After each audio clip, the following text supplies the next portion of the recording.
مساء الخير، أهلا وسهلا بكم متابعي صفحة كينونة ودوال الأعزاء. طبتم وطابت أوقاتكم. في هذا اللقاء المتجدد من سلسلة لقاءات كينونة وحوار، والتي نسعى من خلالها ومن خلال الصفحة أيضا لجعل التحليل النفسي ثقافة في فلسطين وفي الوطن العربي. بداية في هذا اللقاء الشيق، دعونا نرحب سوية في ضيفنا لهذا اللقاء والذي سيكون بعنوان عصاب وذهان، طبيب والمحلل النفسي ألكسندر ستيفنز. ألكسندر، أهلا بك. Merci Imad de cette interview qui me donne l'occasion de dire quelques mots de la psychanalyse. أهلا بك مرة أخرى ألكسندر، هذه فرصة رائعة وثمينة أنك تكون موجود معنا لليوم. وبداية لنأسس لحوارنا لليوم، خلينا نبلش بهذا السؤال واللي بيتعلق بالعصاب. لو تحكي لنا ما هو العصاب وكيف رأى جاك لاكان العصاب؟ Donc le symptôme névrotique, la névrose, qu'est-ce qu'on peut en dire? Mais d'abord que c'est par la névrose, par l'hystérie en l'occurrence, que Freud a inventé, découvert la psychanalyse. Et c'est en prenant au sérieux ce que les analysants, les névrosés disaient, les hystériques en l'occurrence pour Freud d'abord, c'est en prenant au sérieux leur dire que Freud a découvert l'inconscient, la valeur des symptômes. C'est en prenant d'ailleurs au sérieux le fait que les symptômes ont un sens caché, qu'il a pu au fond découvrir, formuler, inventer ce qu'est la psychanalyse. C'est-à-dire d'abord, au fond, c'est en repérant ce processus du refoulement dans les symptômes hystériques, qui fait qu'il y a quelque chose qui ne s'est pas dit dans l'histoire du sujet et qui vient se dire dans le symptôme. Quelque chose a été refoulé et fait retour dans le symptôme. Et au fond, Lacan, de ce point de vue-là, suit tout à fait le fil freudien, en prenant au sérieux, lui aussi, le dire des patients névrosés. D'ailleurs, des patients psychotiques aussi, mais c'est une autre question. Et au fond, qu'est-ce qui permet de dire qu'il s'agit d'une névrose?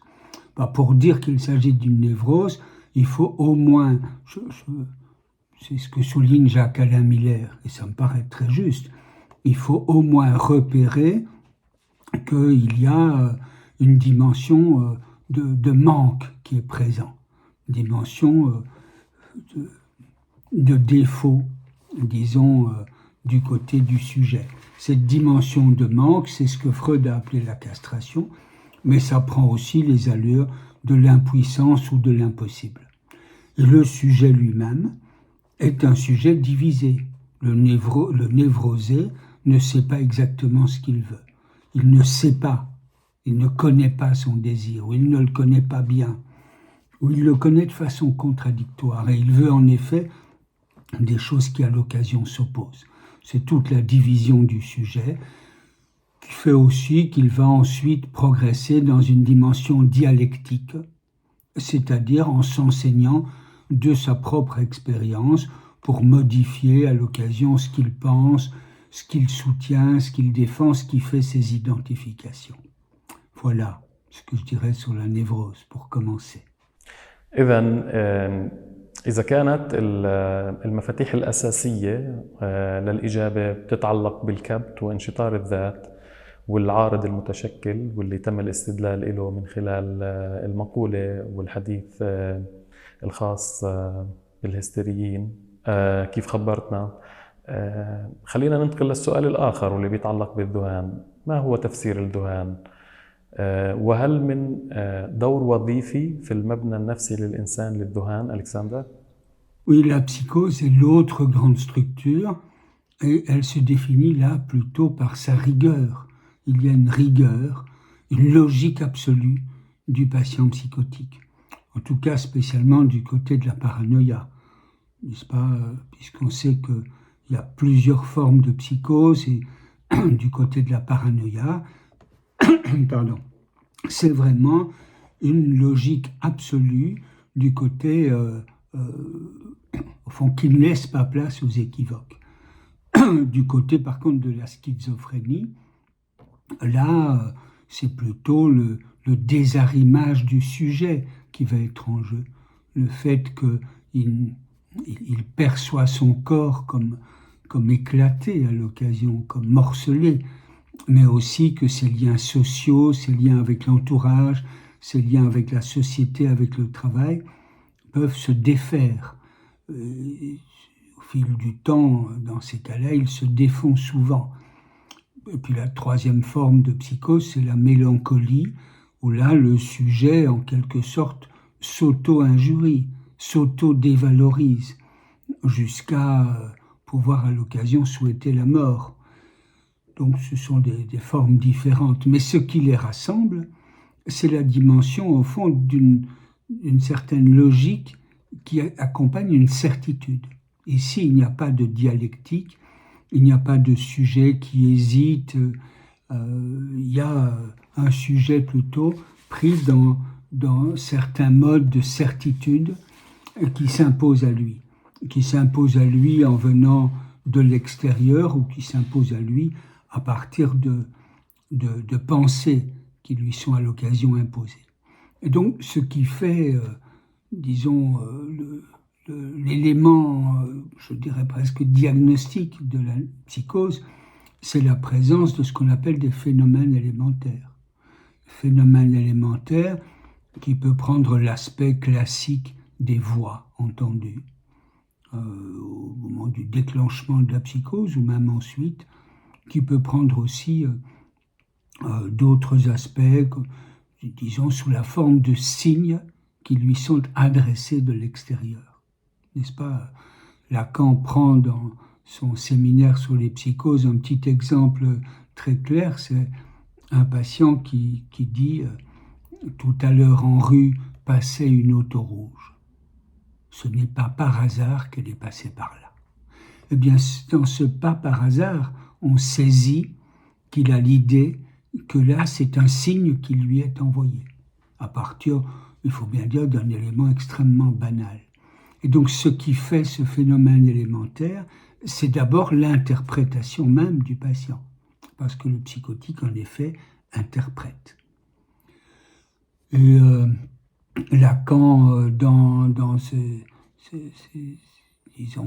son texte très fondamental sur les psychoses, où il va reprendre l'étude que Freud a faite sur le cas Schreber, Lacan va montrer la structure élémentaire de la psychose, la structure élémentaire de la psychose paranoïaque, du côté de l'absence de ce qu'il appelle le nom du père. Le nom du père, c'est au fond, c'est l'Oedipe formalisé par Lacan, épuré et formalisé.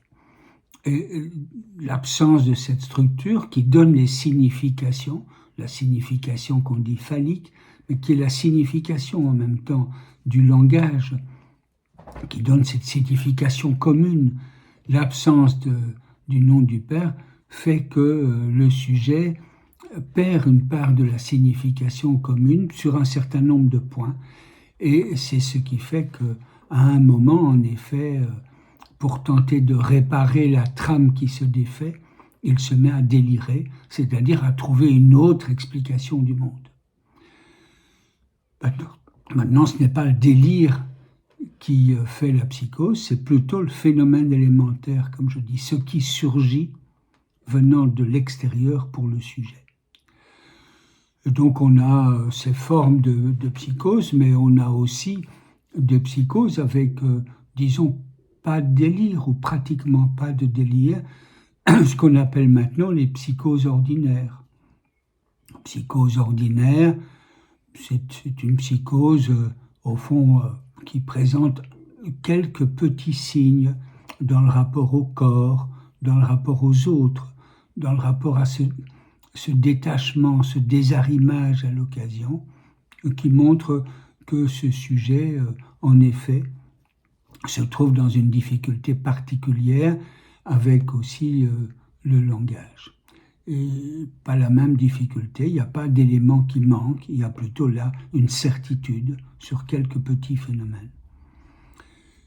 Et au fond, ça montre là une structure qui elle, n'est pas dialectisable, comme je disais, n'est-ce pas? Voilà. On pourra dire beaucoup de choses en plus sur la psychose. Aussi, le fait, j'ajouterais quand même une chose, c'est le fait que s'il y a le premier grand modèle de Lacan qui se fonde sur le cas Schreber, il va plus tard refonder une théorie, disons, autour de la structure à partir du cas Joyce. Et au fond, là, ça n'est plus le côté soit il y a le nom du père et en effet le sujet est névrosé, soit il n'y a pas et le sujet est psychotique, mais c'est plutôt une structure, au fond, très moderne de à chacun sa suppléance. Et donc c'est un modèle qui va moins trancher entre névrose et psychose, qui va aussi permettre un certain aspect de continuum entre les deux. Voilà. أشرت في إجابتك عن الذهان الاعتيادي. هل لك أن يعني توضح لنا الذهان الاعتيادي وهل هو رديف البوردرلاين؟ Bon, en un sens oui, en un autre sens non. On peut dire que, en effet, la psychose ordinaire vient situer un certain nombre de patients qui ne sont pas franchement psychotiques au sens où il n'y a pas eu de déclenchement et où en effet on peut hésiter sur le diagnostic. Maintenant, il faut bien voir que dans la littérature de type post-freudienne ou disons dans la littérature de l'International Psychoanalytic Association, il faut bien voir que borderline s'est situé comme une structure intermédiaire entre névrose et psychose. D'ailleurs, de deux manières différentes. Soit, par certains, c'est situé comme, disons, une situation où le sujet n'a pas encore basculé d'un côté ou de l'autre. Soit pour d'autres, c'est un intermédiaire de passage. On était névrosé, on devient borderline, on passe un peu à la psychose, on revient ensuite à la névrose en passant ou non par la case intermédiaire. Donc c'est présenté comme une troisième structure intermédiaire, ou en tout cas une structure, disons, continue entre névrose et psychose. La psychose ordinaire, de ce point de vue-là, c'est pas du tout ça. Ça recoupe en effet, pour une part, les mêmes patients. Mais c'est en les considérant du côté de la psychose, parce qu'il y a des signes de psychose, mais non déclenchés, c'est-à-dire sans qu'il n'y ait un délire. Et donc, voilà, c'est pas la même chose, mais ça recouvre pour une part des pathologies analogues. إذا مع كل هاي التفاصيل بيتبادر سؤال للذهن حول الذهان تحديدا. هل ثمة من شفاء للذهان في التحليل النفسي ومن وجهة نظر التحليل النفسي؟ وما هي تلك اللحظة التي من الممكن أن نقول فيها أنه تم الشفاء وكيف يتم ذلك ألكسندر؟ Oui, peut-on guérir de la psychose? S'il s'agit de dire guérir au sens de ne plus être psychotique du tout, peut-être pas. Après tout, on ne peut pas plus guérir de la névrose. Enfin, on reste ce qu'on est. Mais par la psychanalyse, alors certains considèrent que c'est une contre-indication. N'est-ce pas, encore une fois, ce n'est pas le cas de Lacan, ce n'est pas le cas des lacaniens qui, au contraire, acceptent tout à fait de s'embarquer dans le travail avec des psychotiques.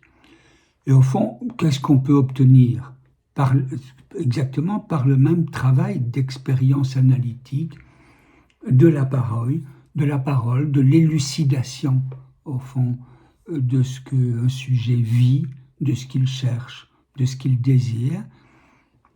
Eh bien, on peut arriver, en tout cas, à des apaisements, à ce qu'un sujet trouve des formules qui lui permettent aussi de se retenir par rapport au passage à l'acte, et plutôt de s'apaiser. Et puis dans d'autres cas, on peut en effet permettre au sujet de se fabriquer d'autres solutions. des suppléances. Vous savez, un certain nombre de sujets psychotiques trouvent eux-mêmes des solutions, mais ce sont des solutions parfois qui elles-mêmes sont un nouveau poison, si je puis dire, n'est-ce pas? Par exemple, certains psychotiques basculent dans les toxicomanies. Et bon, pourquoi? Parce que ça permet de déconnecter, parce qu'en même temps, par rapport au délire, ça fait apparaître un peu plus normal. Mais en même temps, on saisit tout de suite que ça n'est pas nécessairement une solution apaisante et heureuse pour le sujet. Et donc, la question est de chercher avec le sujet aussi d'autres solutions, de lui permettre au fond d'inventer d'autres traitements de sa psychose, et en particulier de trouver, le cas échéant, des points de capiton qui puissent venir à la place du nom du Père, c'est-à-dire des points de suppléance qui suppléent à sa dimension psychotique. On a de ça de très beaux exemples quand même. Je pense évidemment c'est hors psychanalyse, vous me direz, mais par exemple Joyce, n'est-ce pas, qui, avec sa manière de travailler la langue, a trouvé toute une suppléance. Bon, on peut évidemment évoquer d'autres sujets qui construisent ainsi une suppléance. في مقولة بتقول بأنه التحليل النفسي لا ينشغل بالتشخيص أسوة بباقي التوجهات العلاجية. ما هو تعليقك؟ Et alors, je ne pense pas qu'on puisse dire que la psychanalyse ne s'est pas préoccupée du diagnostic. Il faut tout de même bien voir que Freud, au début du siècle passé, puis Lacan, dans la, disons, à partir des années 30 jusqu'à deuxième moitié du siècle passé, l'un et l'autre vont au contraire soutenir la nosographie psychiatrique classique, en tout cas en soutenir deux ou trois éléments majeurs, c'est-à-dire la différenciation entre névrose et psychose, et disons plus anecdotiquement, troisième structure, perversion. Je dis plus anecdotiquement parce qu'elle a, spécialement aujourd'hui, certainement moins de poids dans la dimension diagnostique. Donc, Freud comme Lacan ont soutenu la valeur du diagnostic. Mais en même temps, il faut bien voir que le diagnostic, comme classification, a tout de même relativement peu d'intérêt pour savoir quelque chose de quelqu'un. C'est-à-dire, on va ranger dans un tiroir et on a juste quelques tiroirs toutes les personnes qu'on voit. Ça n'a pas un intérêt majeur. Ça ne dit pas grand-chose d'un sujet souffrant. Donc ça relative fort l'intérêt du diagnostic. Plutôt que de s'intéresser au diagnostic, on va s'intéresser à la singularité du cas, au cas par cas. Quels symptômes qui apparaissent dans quelles circonstances, à quel moment il y a de l'angoisse, qu'est-ce que le fantasme pour ce sujet, la série de ces fantasmes, son fantasme fondamental, quels sont ses modes de jouissance, quels sont aussi ses modes d'organisation de son rapport avec l'autre, comment est-il dans le champ social, enfin tout ça n'est pas par la psychanalyse mis en statistique. Et c'est donc un par un qu'on s'intéresse au sujet pour saisir ce qui est en jeu pour lui là. Et donc, de ce point de vue-là, le diagnostic est de peu d'intérêt. En fait, le diagnostic entre névrose et psychose garde en psychanalyse un intérêt davantage pour, je dirais, prévenir le psychanalyste de comment ces interventions vont être reçues par rapport au psychotique qui interprète lui-même, comme je le disais tout à l'heure, par rapport au psychotique qui, au fond, qui est soumis à une certaine jouissance de l'autre, en tout cas à recevoir des signes de l'autre. Il ne s'agit pas que le psychanalyste, au fond, tombe dans cet aspect-là, et que, en effet, le sujet psychotique le situe comme un autre envahissant et méchant, n'est-ce pas? Donc il faut absolument être prudent aussi de ne pas faire déclencher un psychotique, d'où l'importance de repérer sur quoi, au fond, les choses déjà précédemment ont pu à l'occasion déclencher un épisode délirant pour, au fond, pour rester prudent et ne pas appeler, disons, les mêmes phénomènes dans le discours. Donc, il y a un intérêt du diagnostic, mais c'est un intérêt limité. بالنسبة للذهان يتوارد للذهن استفسار يتعلق بالمرحلة العمرية وبالتشكيل الذات عندما يتعلق الأمر بالذهان، والسؤال كالتالي: هل ما يميز الذهان أو الذهاني في فترة الطفولة والمراهقة، وبناء عليه هل هناك ما يمكن فعله حينها؟ Oui, au fond, au niveau de la structure, pas nécessairement, mais il y a quand même une grande différence. L'enfant psychotique, le jeune enfant, il est pris dans la psychose parfois de façon très lourde d'emblée, alors que les psychoses dont on parle chez les adultes apparaissent plus tard. Après un premier épisode, ça peut tout à fait se calmer. Donc, si vous voulez, au niveau de la manière dont ça se présente, ça fait une grosse différence. Donc, pour les enfants psychotiques, il y a en effet intérêt à s'intéresser très tôt à leur situation pour leur permettre, au fond, de ne pas décrocher, du champ social, donc des études, etc.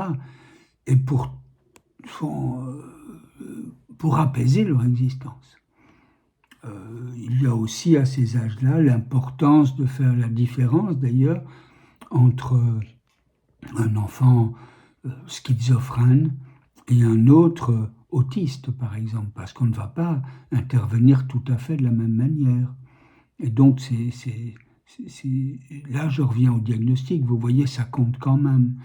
Mais après, on s'intéresse à l'enfant, au cas particulier, comment il réagit. On doit l'approcher en faisant en sorte qu'il ne nous rejette pas. Et donc, on doit l'apprivoiser un peu, lui permettre de nous apprivoiser, si vous préférez. Et donc, c'est délicat et ça demande une intervention la plus précoce possible. بهذا الصدد خلينا ننتقل للحديث عن العارض قليلا. العارض محط شكوى للناس عادة، بتسارع التوجهات العلاجية المختلفة على مساعدة الناس في التخلص منه باعتباره مشكلة يجب حلها. لا يكتفي التحليل النفسي بتبيان أدوار ووظائف الخاصة بالعارض في المبنى النفسي للإنسان، بل يتعدى ذلك ليتحدث عن فكرة التي قد تبدو صادمة للبعض وغريبة أيضا، وهو ما يتعلق بما تحدث عنه جاك لاكان بأن الإنسان يتلذذ من مكان تألمه. هل لك أن تحدثنا أكثر عن هذه الفكرة، وهل من مثال يوضح هذه الفكرة قليلا؟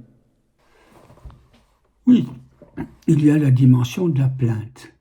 Au fond, la plainte, c'est toujours une formule dans laquelle on se plaint de ce qui nous arrive, c'est-à-dire qu'on ne prend pas la responsabilité de ce qui nous arrive. On se plaint que ça nous est tombé dessus. Évidemment, à prendre le symptôme du côté de la psychanalyse, c'est le prendre aussi du côté de la responsabilité. C'est le sujet qui se dit, voilà, ça m'est tombé dessus, mais qu'est-ce que maintenant je peux y faire? Comment je peux y réagir? Et donc, par rapport aux symptômes, la psychanalyse, d'une part, je l'évoquais tout à l'heure avec Freud, la psychanalyse montre que le symptôme a un sens, qu'il a un sens dans l'histoire du sujet, et je dirais même davantage avec Lacan, il a un sens dans le discours du sujet. Et parce que le symptôme est un mode de parole sur le corps à l'occasion. Et au fond, on peut donc chercher, les sujets vont chercher à que veut dire mes symptômes, pourquoi j'ai ça, comment se fait-il que ça m'est arrivé. C'est le premier niveau de responsabilité par rapport aux symptômes. C'est pas la même chose de penser que c'est à cause de ma mère, ma femme ou que sais-je, ou de penser en quoi moi je suis responsable de ça. Mais au-delà de la responsabilité de sa signification, de ce que ça veut dire, il y a une responsabilité de la fonction qu'il a pour moi. Pourquoi j'y tiens ? Parce qu'il faut quand même bien dire que les sujets tiennent à leurs symptômes. Ça n'est pas s'ils hésitent s'en débarrasser. Et pourquoi on tient à ces symptômes ? Pourquoi on les aime, pourrait-on dire ? Mais d'abord, il y a la réponse freudienne extrêmement claire, qui est que les sujets humains ne peuvent pas se satisfaire de façon directe de leurs pulsions. Ils ne peuvent s'en satisfaire que symptomatiquement. Vous savez, l'exemple simple que Freud donne d'ailleurs, en partie, c'est l'exemple de la pulsion alimentaire. On ne peut pas se satisfaire simplement de la pulsion, comme le font les animaux, en tout cas les animaux non domestiques, qui mangent en fonction de ce qu'ils ont faim, ou en fonction de ce qu'ils trouvent. Enfin, tout ça est réglé dans un certain type de comportement animal, selon les espèces. Du côté humain, c'est pas ça. On ne mange pas juste parce qu'on a faim. On mange toujours de façon un peu pathologique. Trop, et on devient gros. Ou trop peu, et même le cas échéant, on est anorexique. Et même d'ailleurs, si on ne va pas dans ces excès, on mange par goût, par envie, on mange parce qu'on cherche une nourriture spécifique, etc. C'est-à-dire, il y a toujours quelque chose d'un peu symptomatique dans le rapport à l'oral. Très jeunes, d'ailleurs, les enfants vont différencier ce qu'ils aiment et ce qu'ils n'aiment pas, indépendamment de ce qui peut servir à l'espèce. Et on voit bien qu'après, on va chercher à équilibrer tous les régimes, simplement parce que d'emblée, toujours, c'est tordu. Et donc, ce côté tordu situe le fait qu'il n'y a pas de satisfaction normale de la pulsion. Et par conséquent, la satisfaction est toujours symptomatique. On peut espérer, bien sûr, avoir un symptôme plus léger, par exemple, être gourmet plutôt que gourmand, mais il reste que c'est toujours par un mode symptomatique. Et donc ça, c'est la fonction du symptôme qui donne une satisfaction, raison de plus pour avoir difficile de s'en passer. Vous me donnez un exemple, en fait, là je vous en donnais déjà avec la boulimie, enfin en tout cas le gourmand, n'est-ce pas ? Mais je peux en donner d'autres. Par exemple, la mère qui se sacrifie pour ses enfants, qui se sacrifie beaucoup, tout le temps, trop dirait-on d'ailleurs. Pas toutes les mères, évidemment, bien entendu, sont préoccupées par leurs enfants, mais certaines vraiment s'y sacrifient beaucoup, au point que c'en est symptomatique.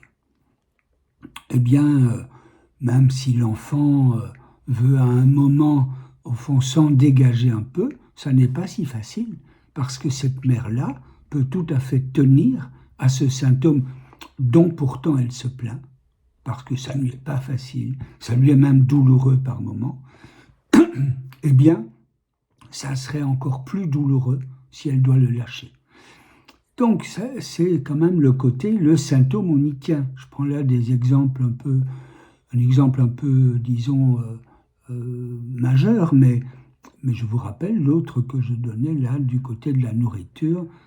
Quand on aime manger trop, c'est difficile d'arrêter aussi. ألكسندر، ينتقد البعض عدم انشغال التحليل النفسي بالعلاج. إن كان التحليل النفسي لا ينشغل بالعلاج، فبما ينشغل إذن؟ Oui, c'est la fameuse phrase, n'est-ce pas, de Lacan, la psychanalyse guérit de surcroît. C'est-à-dire, en d'autres termes, la psychanalyse ne vise pas la guérison. C'est ça que ça veut dire. Mais ça ne veut pas dire qu'elle s'en désintéresse, bien sûr. Après tout, beaucoup des personnes qui s'adressent à la psychanalyse, on pourrait même penser à peu près tous, viennent pour aller mieux, c'est-à-dire pour, entre guillemets, guérir de quelque chose. Et bien entendu, si la psychanalyse ne guérissait pas, il n'y aurait personne qui s'adresserait à la psychanalyse. Or, ce n'est pas le cas. Non, la psychanalyse guérit de surcroît veut dire qu'elle ne vise pas directement à guérir des symptômes, etc. Elle vise à atténuer la souffrance, elle vise certainement à atténuer l'angoisse, de plus, disons,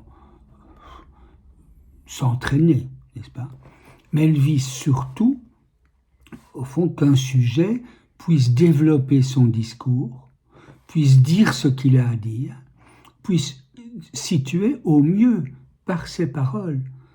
D'ailleurs, on parle de bien dire, n'est-ce pas? Bien dire, c'est arriver à dire de la bonne manière ce qui se passe pour lui.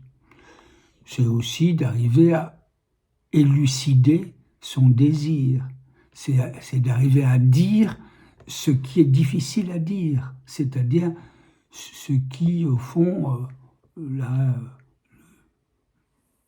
fait ses satisfactions personnelles.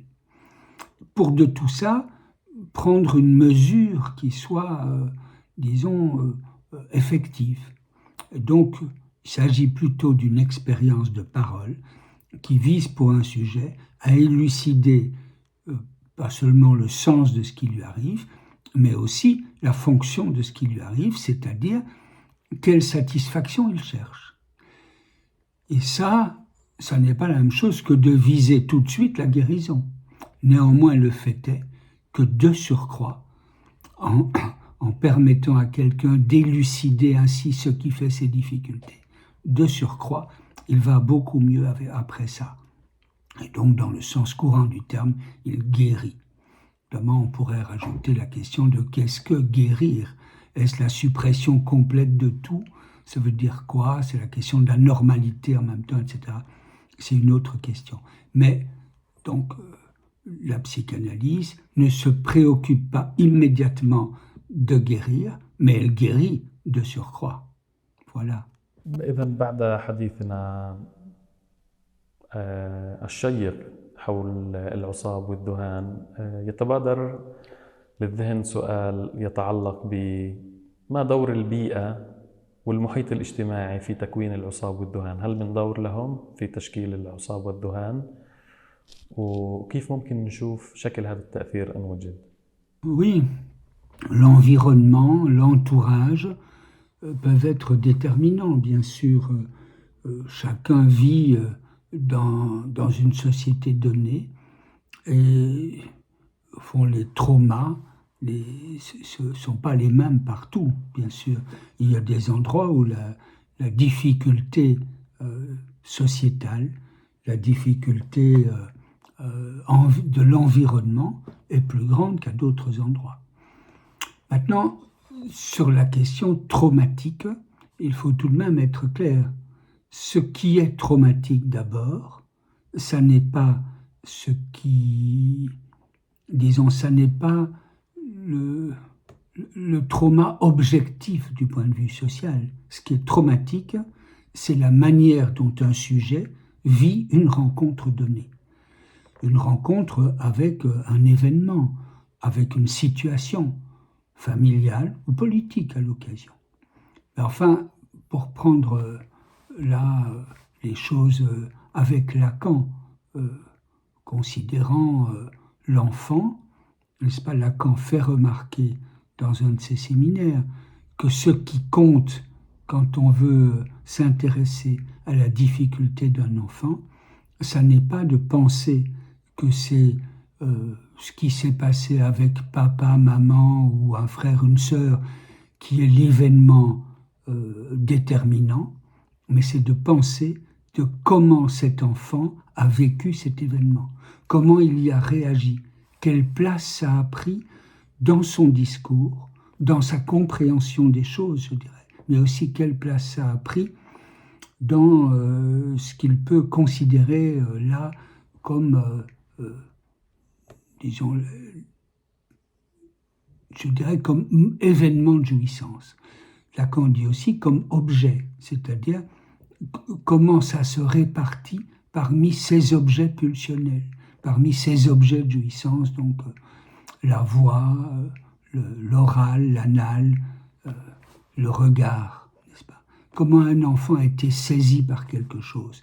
Ça ne dépend pas de l'objectivité de l'événement. On voit bien que certains, devant certains traumatismes, ne réagissent pas du tout de la même façon. Et en effet, c'est parce que si pour chacun, il y a la rencontre d'un certain noyau traumatique, disons, c'est-à-dire d'un certain réel, ce ne sera pas le même pour chacun, même au même endroit, même dans la même famille. بالانتقال للسؤال الآخر، ينتقد بعض الذهانيين واقعنا بطريقة تبدو للوهلة الأولى بأن ما نعتقد به ونؤمن به نحن العصابيين إن صح التعبير وما نتفق على إدراجه تحت إطار بين مزدوجين المنطقي والطبيعي لا يقل غرابة عن ذهانهم. ما هو تعليقك على ذلك؟ Oui, il y a cette fameuse phrase de Lacan à la fin de son enseignement, n'est-ce pas? Tout le monde est fou, c'est-à-dire tout le monde délire. Ça a deux effets. C'est d'abord de se demander quelle est la grande différence entre une théorie scientifique normale et une théorie psychotique, n'est-ce pas? C'est pas toujours si simple de repérer la différence, en tout cas la différence de structure. Et bien sûr, le tout le monde délire a un côté provocation, un peu forcé, mais en même temps, c'est un grand bénéfice, c'est de dépathologiser. Parce que on voit bien que pour un certain nombre de pathologies, il n'y a pas intérêt à psychiatriser davantage, mais plutôt à dépathologiser les sujets. Ce qui leur arrive est parfois plus lourd, n'est-ce pas, pour certains que pour d'autres. Mais en même temps, ça n'est pas à considérer nécessairement comme, disons, comme une anomalie grave. Est-ce plus lourd d'être psychotique que d'être névrosé? Ça dépend.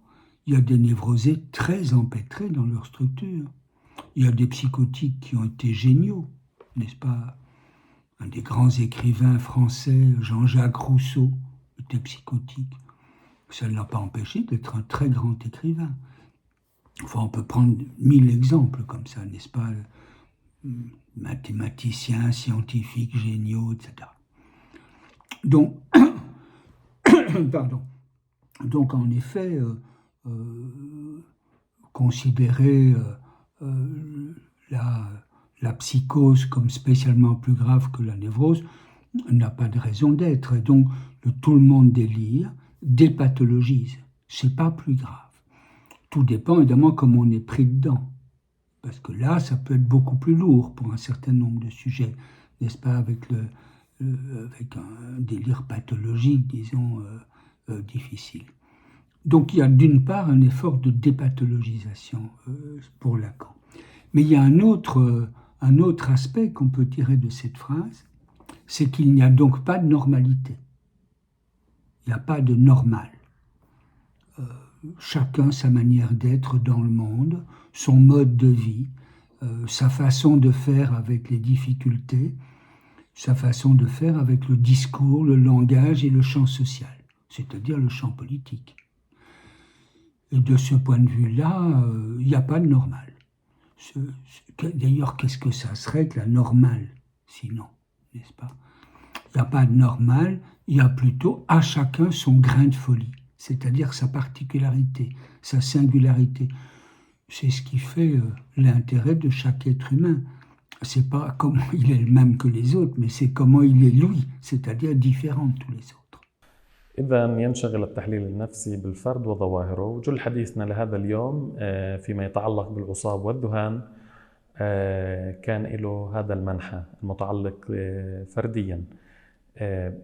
ألكسندر، كيف يفسر التحليل النفسي المجتمع؟ أو بصيغة أخرى، هل ثمة من عصاب أو ذهان جمعي؟ Oui, Freud parle de la religion comme névrose collective.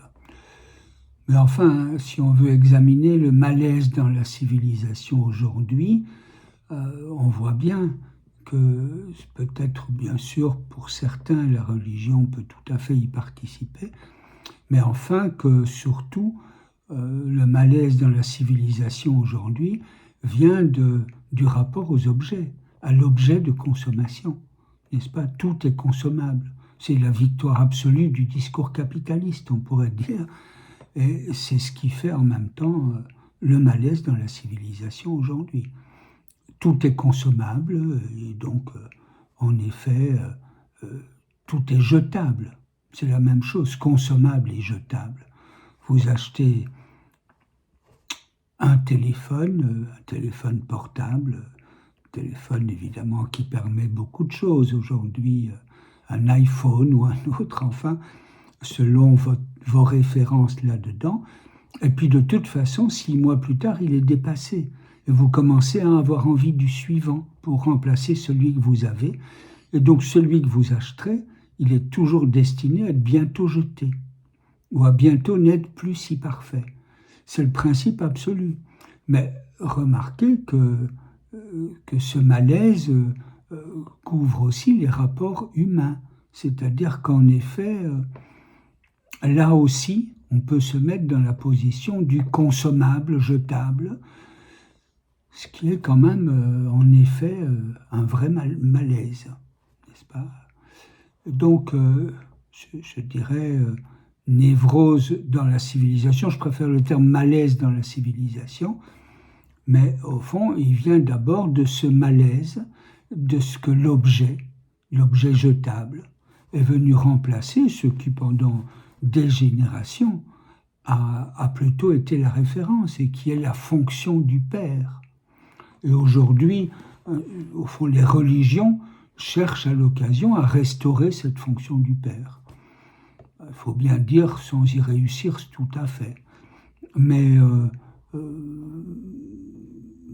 enfin, voilà, il faut trouver donc là aussi chacun, dans ce malaise civilisationnel, le cas échéant aussi, à s'engager politiquement par rapport à ce malaise.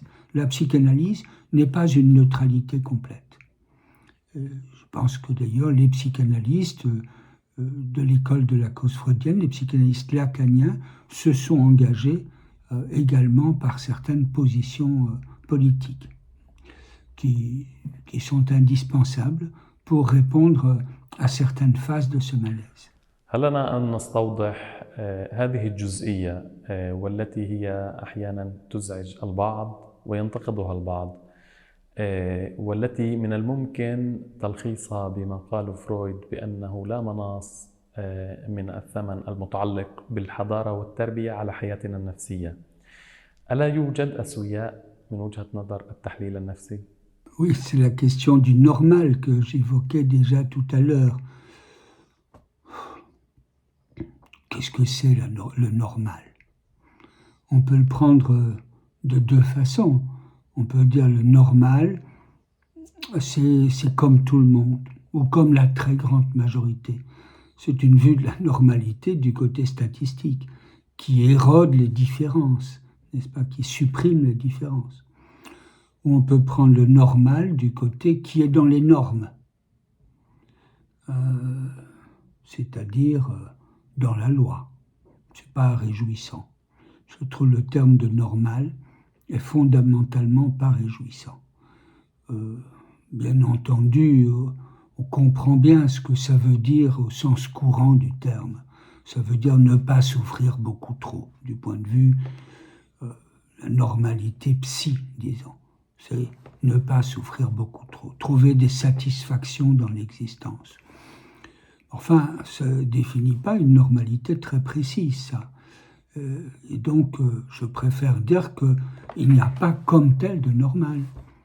Il y a plutôt pour chacun sa manière particulière d'être, aussi bien d'éprouver ce qui l'intéresse dans l'existence, aussi d'être avec les autres dans des liens sociaux, ou au contraire, d'être plutôt réticent aux liens sociaux, à chacun sa manière, et puis à chacun de trouver ses satisfactions. Je pense préférable de penser chacun sa différence, au fond, en cherchant à trouver pour chacun la manière de ne pas en souffrir et même d'y trouver des satisfactions.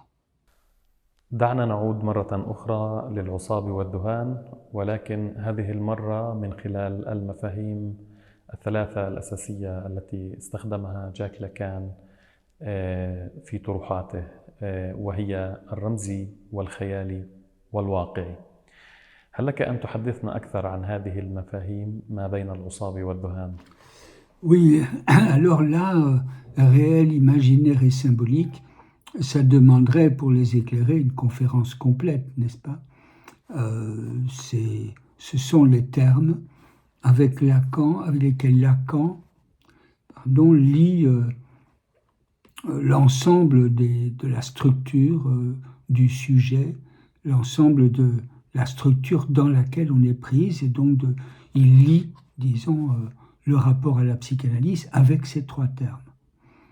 L'imaginaire, donc pour le dire de façon assez simple, l'imaginaire, eh bien, ça relève de l'importance que nous accordons aux images. Et la première image qui compte pour nous, c'est la nôtre, c'est l'image du corps. Et Lacan a bien montré que l'image du corps, il a montré ça dans un texte qui s'appelle le stade du miroir. L'image du corps, elle se fait sur l'image d'un autre. Notamment cet autre que tout jeune enfant nous voyons dans le miroir, qui est nous-mêmes, qui est un reflet, mais qui quand même est saisi comme autre, comme extérieur. Et puis il y a tous les autres autour, etc. Et donc l'imaginaire, l'image du corps, est une image qui nous rend déjà aliénés à l'autre.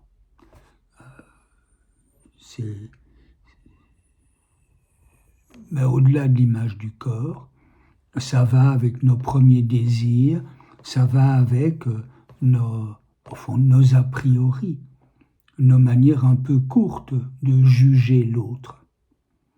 Ça, c'est l'imaginaire. Enfin, on pourrait en dire beaucoup d'autres choses encore, bien sûr, mais dans une première situation simple, je dirais ça de l'imaginaire. Le symbolique, c'est l'introduction du symbole. Et donc, ça n'est plus le rapport au moi, comme dans l'imaginaire, et à son image, mais c'est le rapport à la parole. C'est le sujet. Le sujet qui, là aussi, au fond, fondamentalement, ça correspond au premier temps de l'enseignement de Lacan, ces termes-là aussi, fondamentalement, va chercher à trouver sa reconnaissance chez l'autre. Et là encore, une autre forme d'aliénation, le sujet et l'autre. Et dans le symbolique, au fond, se trouve la parole dans laquelle, bien sûr, nous avons affaire avec toutes les équivoques du langage, mais aussi les équivoques du désir. Et puis enfin, le réel, je dirais, c'est ce qui nous tombe dessus et sur quoi il est difficile de mettre des mots. Ce qui nous laisse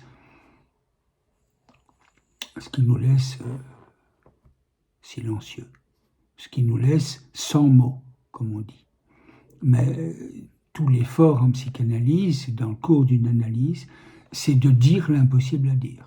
C'est-à-dire d'essayer de cerner ce réel qui surgit pour nous, qui a surgi dès le début, dans un traumatisme ou l'autre, et qui continue bien sûr à surgir encore à l'occasion.